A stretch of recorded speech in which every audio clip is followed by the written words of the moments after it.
Welcome to the Tech Egg. Don't get scrambled. Enjoy the video.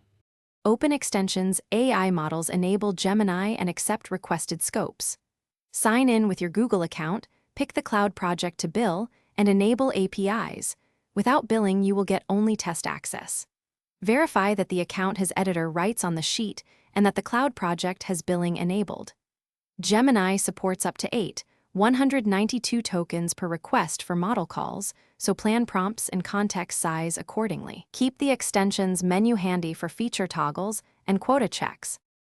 Use equals Gemini, A1 to call Gemini on cell A1 and return a text response into the cell. Wrap it in array formula for ranges. You can pass parameters like model, Gemini 1 and temperature, 0, 2 in a JSON object to control style and randomness. For structured responses, request JSON and parse with regex extract or JSON parse helper scripts.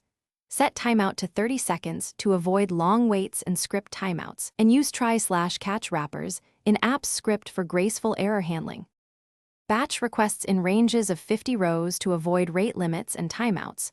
Process larger datasets in chunks with a short delay of 500 milliseconds between batches. Cache outputs in a hidden sheet to prevent duplicate API calls and save quota, and use an E-tag or checksum to detect unchanged prompts.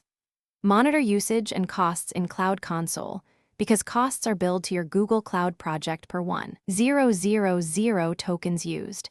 Set alerts when spend approaches thresholds. Use exponential backoff for retries and log responses for audits. Thanks for watching. Consider subscribing if I helped unscramble your problems.